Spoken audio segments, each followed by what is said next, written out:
Olá pessoal, muito boa tarde. São 12:01, né? Na hora do almoço, nós sempre estamos iniciando as nossas lives da série Cariacica Tem Solução. Eu sou Sandro Loptor e agradeço desde já a interação de todos vocês que começam a participar conosco nesse momento. Hoje nós vamos falar com Cláudio Oliveira, ele que é gestor de projetos, engenheiro, e o tema muito atual, né? O tema de hoje é energias renováveis e a eficiência energética. Nós atravessamos momentos difíceis no país e no mundo, aonde temos que nos reinventar todos os dias. E essas fontes de energias renováveis aí e a eficiência energética está em voga no mundo todo, né? E hoje nós vamos bater um papo, né, com o nosso querido Cláudio Oliveira. Vou aproveitar para convidar. Antes de convidar, quero já agradecer alguns internautas que estão aqui junto conosco, né, já interagindo. Nós temos aqui já o espetão do tio Chico, lá de Conha, isso, participando conosco. A minha querida Thaís, né, Thaís Gonçalves, minha esposa, está me acompanhando, tá vendo? Estou aqui trabalhando como sempre, hein? Nós temos a Lucimar Souza, nós temos aí também a Rociene, a Camila, temos também já o trio Quarentena também participando conosco aqui. Meu muito obrigado. Vocês podem deixar as suas perguntas, sugestões, para que a gente possa responder, né, a quem quiser aí sobre os temas que nós apresentaremos aqui nas nossas lives. Então, como eu disse, nós vamos falar com um engenheiro e gestor público, né, de projetos, meu amigo Cláudio Oliveira. Vou chamá-lo aqui, ver se ele já está em sintonia, né? Demora um tempinho até para que ele se conecte. E nós, muito obrigado, viu, Cláudio, já aparecendo aqui para nós. Seja muito bem-vindo, né? Nós vamos falar sobre um tema muito atual, né? E você tem expertise nessa área. Espero que nós possamos trazer aqui algumas sugestões e algumas informações importantes para a população de Cariacica, do Espírito Santo e do nosso Brasil. Muito boa tarde, Cláudio. Boa tarde, Sandro. Eu agradeço o convite, fico muito lisonjeado em poder colaborar e contribuir com a população e transmitir o nosso conhecimento. Nós, engenheiros, que atua nesse setor, nós somos eternos estudantes e nada mais temos que aprender a cada dia mais. E viemos aqui fazer uma singela contribuição e pode contar conosco no que você precisar. Muito bem, Cláudio. O Brasil, a gente sabe que é um dos principais países aí que utiliza-se da fonte, por exemplo, da energia solar, né? Nós temos uma ambiência e uma incidência do sol muito presente, né, aqui no nosso Brasil. E hoje se fala muito nas instalações de painéis fotovoltaicos, né, para absorver e transformar isso em energia, né? O que tem, muitas das vezes, eu acho até perturbado essas grandes empresas distribuidoras, né? Tem os chamados lobbies, né, sobre essas questões de fonte de energias renováveis. Eu queria que você começasse um pouquinho aí no nosso bate-papo, falando para a nossa população, para os nossos internautas, o que é realmente energia renovável, né, aonde estão essas fontes, é claro que são oriundas de recursos naturais, mas especificamente no Brasil, como tem funcionado nos dias de hoje essa discussão aí sobre energias renováveis e, claro, também falaremos sobre eficiência energética. Perfeitamente. O que acontece? A energia renovável, ela vem de recursos que não têm fim, né? Que eles não vão se acabar. O sol é ele está sempre aí. Então, tem energia não renovável, petróleo, termoelétrica a carvão. Então, essas energias elas não são renováveis porque tem fim esse recurso. Então, assim, entre as energias renováveis, nós temos a solar, a eólica, biomassa, geotérmica. Mas, assim, a gente deve otimizar o tempo e focar naquilo que é aplicável hoje. Hoje é aplicável, por exemplo, para o município de Cariacica, a gente indicaria o estudo e o avanço com o uso da energia solar. que ele pode ser implantado em edificações existentes, ele pode ser implantado em novas edificações, e gerando economia. E hoje o payback de uma instalação de energia fotovoltaica, ele é 3 anos e meio para uma edificação que funciona aí até às 18 horas, que não funciona à noite. Isso aí se paga com 3 anos e meio. Se a edificação funcionar à noite, aí ela se paga um pouquinho mais, sabe? 5 anos, mas que também é muito, muito acessível hoje pelo tempo de retorno. Então, assim, hoje a gente for estudar, for pensar em aplicar numa energia renovável, eu apostaria na energia solar, para a gente estar iniciando algo palpável, porque a gente pode falar de outras energias, mas que seriam pensar muito lá na frente, que eu falo não é pensar no futuro, mas não está acontecendo ainda. Então, assim, a energia solar, a gente já tem números maiores, mais expressivos e mais assertivos para a gente estar implantando. Sim, Cláudio, eu tenho algumas anotações, até porque é um tema muito importante. Eu tive que fazer uma pesquisa com mais profundidade, até porque a gente não discute isso cotidianamente, né? As pessoas ouvem falar, mas a gente tem informação, por exemplo, né? Nós temos os recursos naturais, são as fontes principais, aqueles que não são terminativos, né? Como o petróleo, você já disse, né? E alguns outros recursos, a própria água hoje, né, Cláudio? Né, a gente viu aí na crise hídrica, né, a fonte que parece inesgotável, se nós, seres humanos, também não preservarmos, não tivermos um olhar para o meio ambiente também, a água já mostrou que pode ser uma fonte esgotável, né, que pode ter fim. E a gente tem que estar sempre cuidando disso. Muito dessas coisas, certamente também, nós, seres humanos, temos uma responsabilidade muito grande. A gente sabe que tem, por exemplo, a luz solar, a questão dos ventos, que é a energia eólica, muito pouco, eu acho, utilizada ainda no Brasil, visto que nós temos uma região costeira muito grande, né, dos ventos, né, que são importantes, as próprias marés, né, também são fontes de energias renováveis, o próprio calor da terra, né, e a questão da biomassa, que a gente vê aí já utilizada como combustível, substituindo aí o petróleo e algumas outras coisas.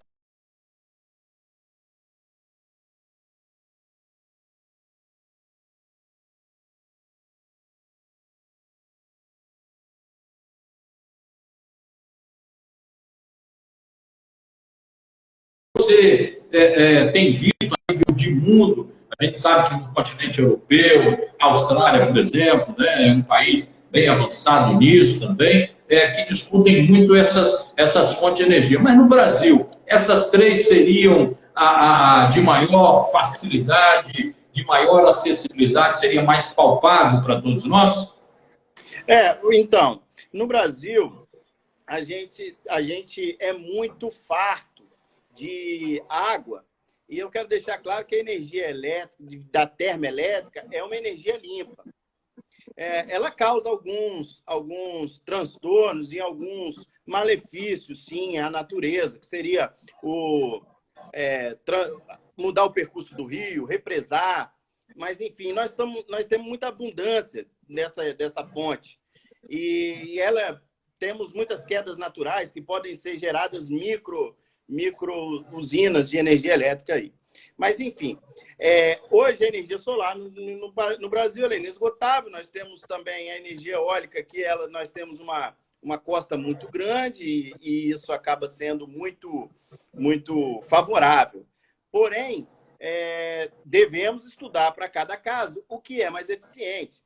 Por exemplo, a geotérmica é uma energia que é inesgotável. Mas, por exemplo, no Brasil, ela não é viável porque a gente tem outras fontes que geram mais energia a menos custo, né? Então, assim, mas em outros países, Filipinas, enfim, temos lá necessidade de geotérmica, que seria essa do calor, que vem do centro da Terra. Então, assim, cada caso é um caso, deve ser estudado. Então, assim, a gente tem que aplicar a melhor eficiência, porque a gente pode até querer aplicar uma outra energia renovável, fonte renovável, mas talvez ela não seja eficiente e o custo operacional não se paga. A gente tem uma outra mais barata. Então, a gente tem que focar nas mais em contas hoje para o que a gente tem que utilizar. E é claro que uma fonte de energia renovável, ela requer um investimento inicial. Tá entendendo?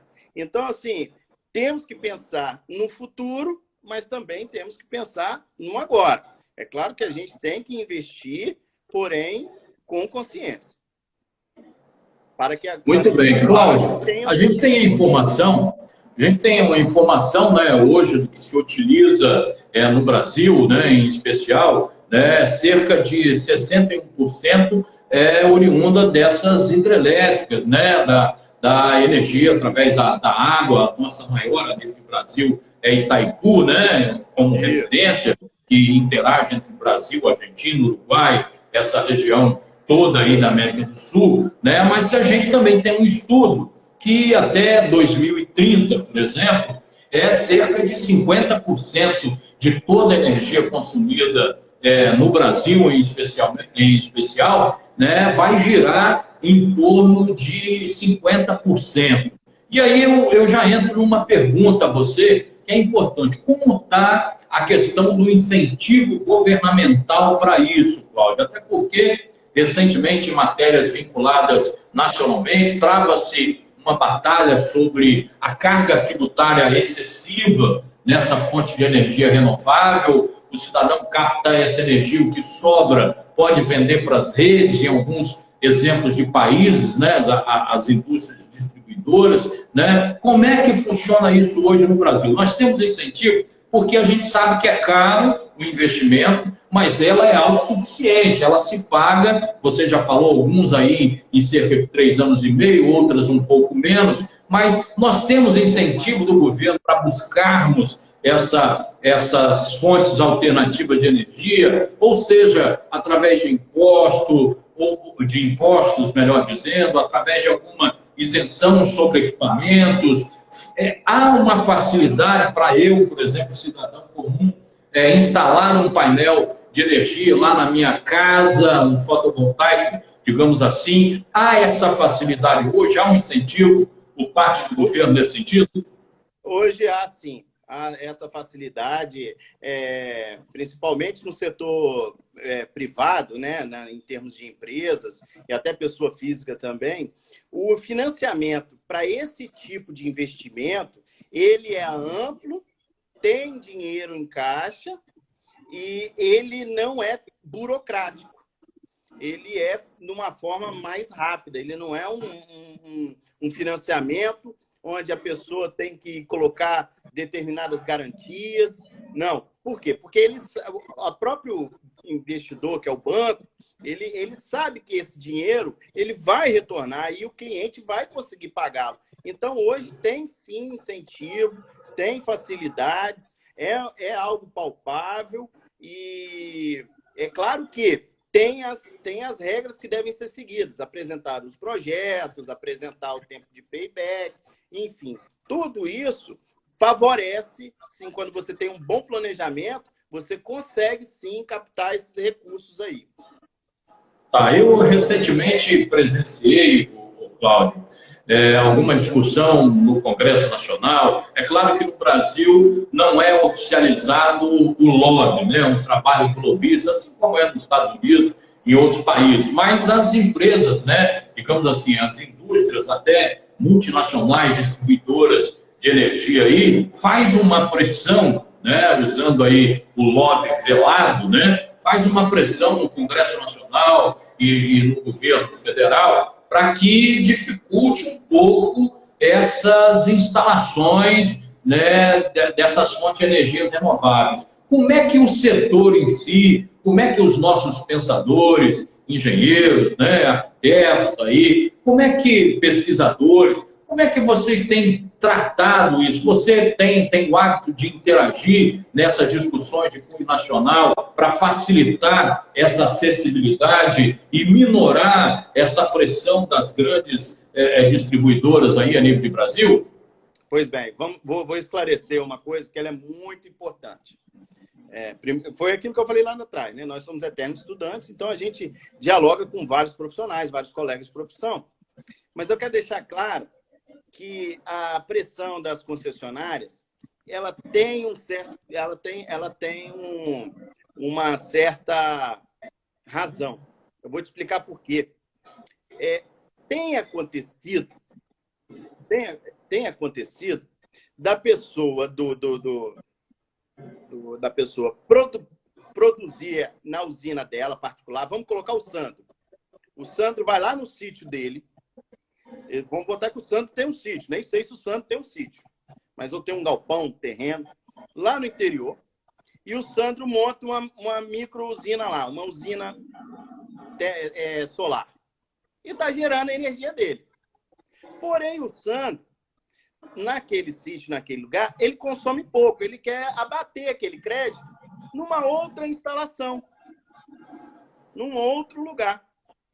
O translado dessa energia, ele está usando a rede da concessionária. E tem pessoas que fazem algo errado, que é ele produz e quer vender para um amigo. Ao invés dele botar no próprio CNPJ dele ali, ou no CPF dele, ele vai num amigo e fala: ô, meu amigo, vamos fazer um contrato de aluguel fictício, vamos colocar aqui o meu nome e eu boto aqui como minha instalação, e você, ao invés de pagar energia para a Excelsa, você paga para mim. Então, tem uma série de coisas que tem que estar sendo ajustada. É claro que estão colocando taxação de imposto, estão brigando por um monte de coisa para que o projeto inviabilize, usando alguns argumentos que dá para, tecnicamente, evitar. Tá entendendo? Então, assim, tem um caso e tem outro. Eles estão, sim, brigando para diminuir esse investimento, para que seja consumida a energia da concessionária. Claro que cada um visa o seu lucro, mas também tem esse fato de que eles pegam esses erros e se argumentam. Então, o que deve ser feito? Deve ser feito um estudo, tudo com calma, e eu acho que essa decisão não deve ser tomada tão rápida, sendo que é uma decisão que pode tomar vários anos aí da vida de todos os brasileiros. Então, eu acho que não, acho que tem que ser um negócio mais bem pensado. Muito bem, parece que deu uma travadinha aí na internet aí com o nosso querido Cláudio. Me ligaram aqui.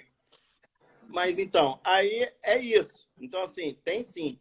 Hoje... Sim, eu quero buscar um outro viés, que daqui a pouco termina o nosso tempo, até porque a ideia do Cariacica Tem Solução, né, que é uma série de lives que nós estamos realizando desde o dia 1º de maio, Dia do Trabalhador, né, é que a gente faça um bate-papo, né, em torno de 20, 25 minutos, né, e as pessoas que quiserem deixar algumas perguntas podem adentrar nas nossas redes sociais, também do Cláudio, né, deixar as suas perguntas, que nós vamos tentar estar respondendo objetivamente, né, a todos. Mas eu quero aproveitar, antes de ir para um outro viés, trazer um pouquinho aqui para Cariacica, um pouquinho talvez para o nosso estado. Eu quero agradecer aqui algumas participações, né? Estou vendo aqui a participação da Milka, nossa liderança lá do bairro Flechal. Eu vi a Karine Zanon, que é de Campo Grande. Minha querida professora Ana Roriz, aqui de Rosa da Penha também participando. A Camila, de Campo Grande. Né? Várias pessoas interagindo conosco aqui. Né? O Anquimar, né? Correia também participando conosco. Nós estamos bem assistidos, né? Aqui, graças a Deus. Você pode dizer, Mone, lá de Castelo Branco também aqui, participando conosco, Paulo Foto, a Eliane, várias pessoas, né, interagindo aqui, a dona Ivonete, lá de Rio Branco, também participando conosco, viu, Cláudio? Tem uma interação muito boa aqui. E aí, amigo, o que na realidade eu estou querendo fazer, puxar um pouquinho aqui para a nossa realidade de Cariacica, né? Nós temos aqui, Cláudio, e a gente sabe que o custo de instalação desses painéis, vamos focar um pouco na energia solar, digamos assim. É um custo elevado, um custo caro. Né? Aqui em Cariacica nós temos mais de 120 prédios escolares, né? Várias unidades de saúde, vários prédios públicos é do município de Cariacica, e eu penso, né, assim, que os gestores do futuro, né, eles têm que pensar nisso, que além de ser uma fonte de economia, você preserva o meio ambiente, você previne questões de saúde, né, e que isso é muito importante. O custo disso é muito alto. Vamos pegar Cariacica, por exemplo, que eu fosse pegar aqui as 120, mais de 120 escolas da rede pública municipal, e cada prédio desse ter lá uns painéis fotovoltaicos, né, para a gente produzir a energia. Num primeiro momento, você tem noção mais ou menos de como seria um investimento desse e o que isso retornaria de economia para o município? E depois também vamos falar um pouco sobre o nosso parque de iluminação, aí encaminhando para o encerramento para a eficiência energética. Mas, inicialmente, o que seria de custo, né, para que a gente pudesse colocar na rede de educação, por exemplo, de Cariacica, esses painéis, e o cidadão comum mesmo? O que é um custo, por exemplo, para uma casa comum aí fazer essa implementação desses painéis fotovoltaicos? Tá, vamos lá, vamos com calma. Você falou de 120 escolas, e, enfim, você sabe que cada escola é uma escola, tem uma carga elétrica, enfim. O que eu quero dizer? Sim, tem todo esse dimensionamento que tem que ser estudado. Mas, em média, assim, não há passando. Vamos com calma. A escola, vou tentar falar da forma mais simples possível. A escola que contrata energia por demanda, o que é contratar energia por demanda? Quando ela tem uma carga muito alta, e aí ela não entra num medidor de baixa tensão, ela precisa de uma subestação para atender toda aquela escola. Quando essa escola ela já é existente, no caso das que você está falando, ela já é existente e ela é por demanda, a implantação da energia solar ela não é viável. Por que ela não é viável? Primeiro, o investimento na infraestrutura. Você teria que duplicar a sua subestação, a capacidade dela. Por quê? Porque a energia que entra, ela vai sair, então aquele transformador ele tem que dobrar a capacidade dele. Ou seja, você teria que mudar a infraestrutura da subestação para, em sim, implantar o painel solar. Aí, essa implantação já ficaria mais alta, esse investimento também. Nesse caso, a sugestão nossa é que avançaria para a compra de energia no mercado livre de energia, que a gente pode falar mais à frente. Então, estou dando um exemplo. Se for uma escola nova, que vai precisar de subestação e contratação por demanda, aí sim a gente consegue fazer um projeto em que ela fique viável. Então, isso é importante deixar claro. É importante colocar isso, né? Porque não é tão simples, né? Você vê como fonte de economia, mas às vezes a emenda sai pior do que o soneto também, né? Porque você tem que fazer toda uma obra infraestrutural, né? Para que esses painéis sejam instalados, não é isso? Sim, porque aquele dinheiro já foi gasto com aquela estrutura que está ali. Aí você vir e mudar tudo, aí será que realmente vale a pena? Será que isso vai se pagar ao longo de quantos anos? Não, então, de repente, comprar no Mercado Livre uma energia que já está disponível, aí sim. Depois a gente pode falar um pouco sobre o Mercado Livre de Energia. Edificação onde tem muito consumo à noite, horário de pico, também tem que se fazer um estudo, talvez não vale a pena. Agora, aquelas edificações que funcionam até as 18 horas e funcionam com baixa tensão, essas sim, se pagam por 3 anos e meio. E aí, enfim, o investimento ele é a partir de R$20 mil para poder estar se mantendo, enfim.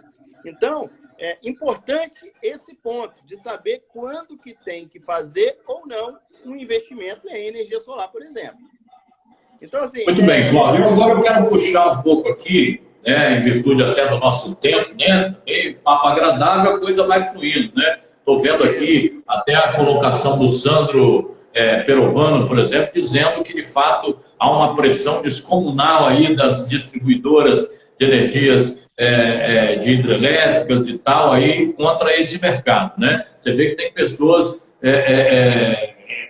interligadas aqui conosco que conhecem o mercado, que acompanham o mercado aí, né? Então, assim, nos grandes estados já se utiliza avaliando os benefícios, investimento para a economia. Né? A gente pensa, como eu quero trazer um pouco aqui para o município de Cariacica, a gente tem pensado, tem buscado conversar com as pessoas aqui, com engenheiros, com técnicos, assim como você e outras pessoas, que a gente vislumbra que o município de Cariacica, principalmente pós-pandemia, né, um município que tem vários problemas infraestrutural, de economia, de receita própria, vai ter que se reinventar. Né? Pós-pandemia, qualquer que seja o gestor, ele vai ter que estar se reinventando. E a gente tem aqui um parque, e aí já entrando na questão da eficiência energética, né, a gente tem um parque que gira em torno de 34 mil pontos de luz, né, que é a energia pública, nós vamos dizer assim,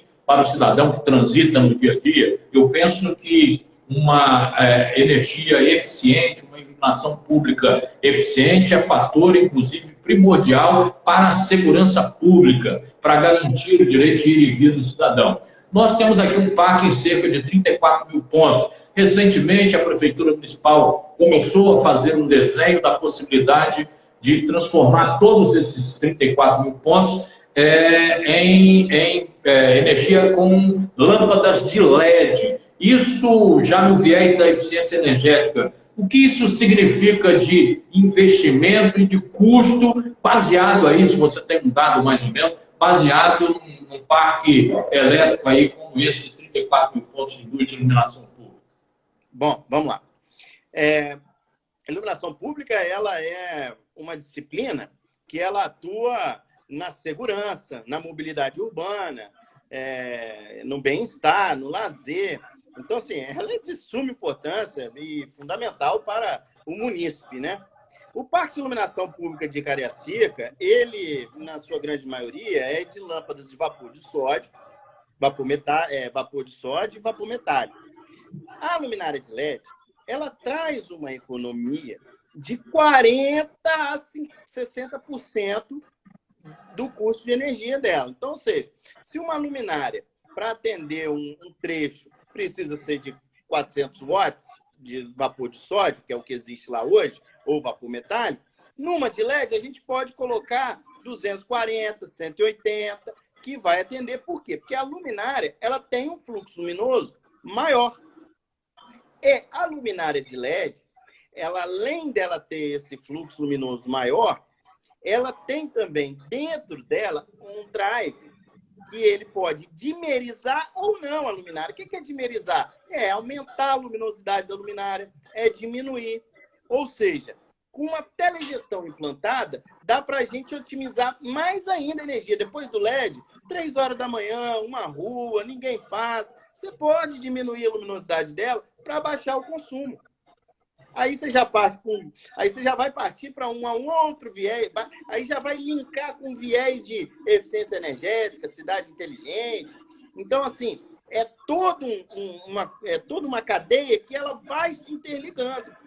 Então, a iluminação pública hoje, para a instalação de um ponto, com implantação de luminária, trocar luminária, com a base de relé, sem a telegestão, e o relé e tal, hoje você vai gastar aí na média de R$ 1.500, R$ 1.300 por luminária, que ela se paga em menos de 5 anos. Tá entendendo? Então, assim, é um investimento maravilhoso. Então, você falou lá que hoje, para trocar todo o parque, 30 mil pontos, multiplicado aí por R$ 1.500, nós estamos falando aí de 50 milhões de reais aí. Só que 50 milhões de reais aportado hoje. Então, assim, tem que analisar essa substituição também. De repente, um outro tipo de parceria é viável. Um arrendamento talvez seja viável. Por quê? Porque o município não vai se descapitalizar, não vai empregar o dinheiro agora, ele vai pagar com a própria economia. Então, isso tudo tem que ser planejado, tem que ser estudado, tem que olhar o fundo COSIP do município, se ele é sadio, quanto ele arrecada, para aí sim tomar uma decisão. Sempre eu vou defender o planejamento e o estudo antes de qualquer coisa.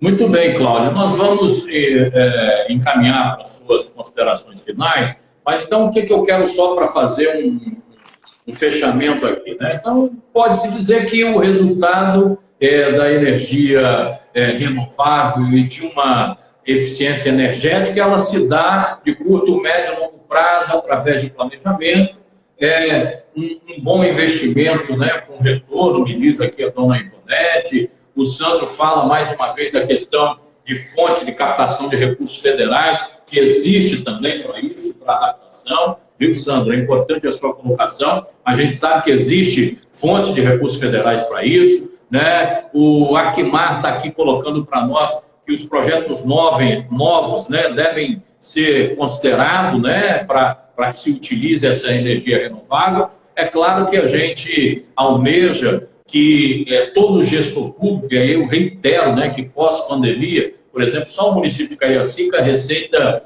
caiu nesse período já cerca de 30%, né? Pós-pandemia, todos os gestores, tanto empresariais como públicos, vão ter que estar se reinventando de fato, né? Mas é uma boa fonte de economia, né? E que a gente não pode deixar de dentro de um planejamento palpável até rever, talvez, grandes prédios públicos nas PPPs ou na busca de uma construção de um parque novo, né? Rever esses projetos elétricos, né? Para que a gente, a curto, médio e longo prazo, a gente tenha essa economia. Quero te agradecer, estamos encaminhando para o encerramento, quero as suas considerações finais aí e deixar aqui o convite para, em breve, a gente estar discorrendo sobre outros temas, mesmo esse aprimorando um pouco mais, trazendo um pouco mais de informação. Beleza. Considerações finais. Eficiência energética, a população ela tem que estar preparada para a eficiência energética. E o município, os gestores, em geral, ele tem que também fornecer isso para a população. O que eu quero dizer? Não adianta a gente ir lá e implantar numa escola a placa de energia solar para eficiência energética, sendo que a escola está mal iluminada e vai precisar ficar acesa o dia todo. Sendo que ela está com uma ventilação muito ruim e o ar-condicionado vai ter que estar ligado o dia todo. Então, a eficiência energética ela tem que vir na raiz do projeto. Então, se vai ter um projeto de uma edificação, que projete ela para a eficiência energética, sabe? Que ela tenha luminosidade natural, que ela tenha ventilação cruzada, que ela tenha uma boa circulação, uma boa ambientação, muita área verde. Então, esse tipo de coisa tem que estar enraizado no gestor, Sandro. Então, eu quero te parabenizar, porque você está correndo atrás de um assunto que ele é muito importante e que, com um projeto bem feito, já vem com eficiência energética pensada nele. Tá entendendo? Então, é isso. Então, a eficiência energética, ela é isso aí. Quanto à iluminação pública, ela é um bem de todos, é um bem comum. E que ela pode trazer muitos benefícios para a população. No futuro, já se fala, isso já tem lugares aplicados, luminária com câmera, luminária com sensor, a pessoa chega, a rua acende, ou a praça acende. Então, são coisas simples que a gente pode estar otimizando.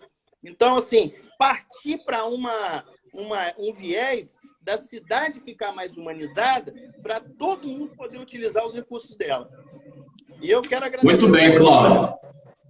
Muito bem, meu amigo. Eu quero agradecer, antes da gente encerrar a live aqui, né, eu só quero dizer para a população que a questão das energias renováveis e de uma eficiente gestão da iluminação é de suma importância. Como eu disse, né, a água, que é fonte de vida, ela já mostrou que é escassa nos dias de hoje. Então, com essa implementação, com o aprimoramento da utilização dessas fontes de energias renováveis, né, além de preservar a questão ambiental, você economiza, né, gera ganhos financeiros, valoriza, inclusive, por exemplo, os seus imóveis, alguma marca sua que esteja linkada com isso, certamente terá um valor agregado a isso, né? A gente valoriza a saúde, porque, consequentemente, também você está poupando recursos naturais, né? que favorecem recursos ambientais que favorece a melhoria e a qualidade de vida na saúde, né? A gente fica muito feliz e vamos estar, Cláudio, te convidando em outras oportunidades, vários outros segmentos da sociedade, nós vamos estar trazendo informações para a população, para que a população fique esclarecida e antenada, porque após essa crise da pandemia, nós vamos realmente, todos da sociedade, vamos ter que nos reinventar. Amanhã tem mais live, né? Amanhã nós teremos a live com o nosso querido Dr. Gustavo Peixoto, médico, especialista. Vamos falar um pouco desse ápice aí, desse pico da pandemia do coronavírus com o nosso amigo Gustavo Peixoto amanhã, no mesmo horário, 12h01. Cláudio, aquele abraço para você, muito obrigado, viu? Sandro, mais uma vez agradeço o convite, quero me colocar à disposição para esclarecimentos e tirar qualquer tipo de dúvida aí que surgir. Estamos aqui disponível para atender você e a quem é que seja aí que precise do nosso conhecimento. Muito obrigado. Encerramos aqui, então, mais uma live da sessão Cariacica Tem Solução. E quem que vai encontrar a solução para a Cariacica? Eu e você. Nós, cidadãos de Cariacica, cidadãos do Espírito Santo, cidadãos do Brasil. Cariacica, sim, tem solução e nós somos instrumentos para essa transformação. Um abraço a todos os internautas, a todos vocês que participaram conosco. Meu muito obrigado e que Deus abençoe a cada família aqui juntamente conosco. Abraço, Cláudio, muito obrigado. Tchau, tchau. Obrigado. Tchau, tchau.